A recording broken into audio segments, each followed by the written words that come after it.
Take a look at this. These are the head coaches that have been hired under Jimmy Haslam. Kevin Stefanski, last one, 45 and 56 his record, 8 and 20 whatever the last 2 years. So had some success early, not so much success. Then it was Freddie Kitchens, kind of out of nowhere, 6 and 10. Hugh Jackson, that did not go well at all. Mike Pettin, out of nowhere, no head coaching experience. Rob Chudzinski, one and done, no head coaching experience. Overall record, 68 and 136 and 1. So Kevin Stefanski has almost 2/3 of the wins of the head coaches hired by Jimmy Haslam. Look at that list. The only coach on that list that had ever been a head coach in the NFL before was Hugh Jackson. For one season, he was 8 and 8. They've taken swings at the hot candidates that are coordinators, and it doesn't work. Why would you keep doing the same thing over and over and expect a different result? Because you're going to get it right this time? Come on now. It's tough because you're not only asking that guy to come in here, but I'd argue that this job. Well, listen, this job is more. It has more scrutiny and difficulties dealing with some of the stuff that he has. You not only talk about that, you talk about how you manage the cap issue. You try to manage how you fill a roster. Some of those teams had #1 overall draft picks. The Browns don't have a #1 overall draft pick, right? They don't have the ability to say, well, at least when we had Baker here, he was a #1 overall draft pick, and you knew what you were dealing with. When you were dealing with Hugh Jackson, they were tanking and losing, and that was a completely teardown. At least they had the #1 picks to show for it.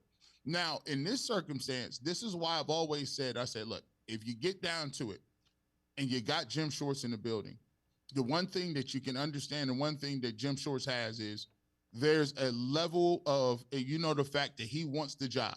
Jim wants the job. Yep. He said he wants to be another head coach in his career. He wants the opportunity to be a head coach again. He knows the roster. He knows the defense. He knows one side of the football is fixed. He understands those guys, and those guys respect him. They'll play hard for him.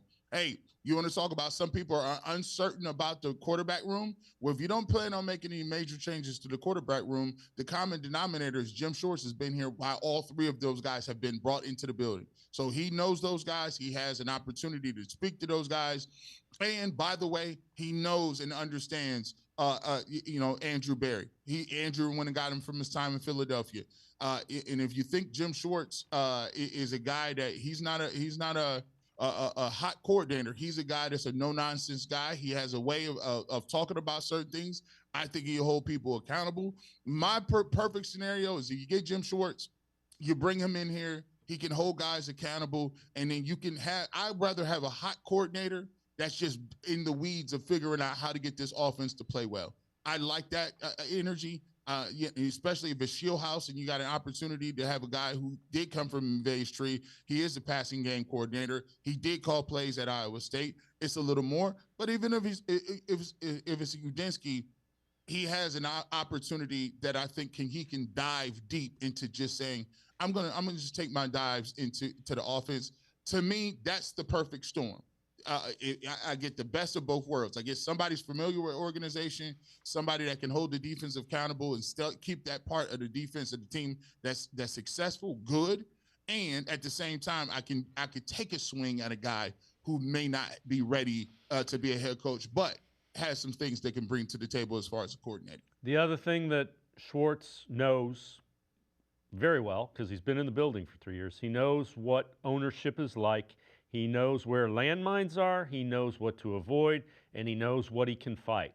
That is something that a 30-year-old, it will take him years to figure out. And that's why I want somebody with head coaching experience.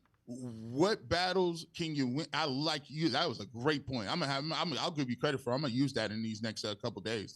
What battles?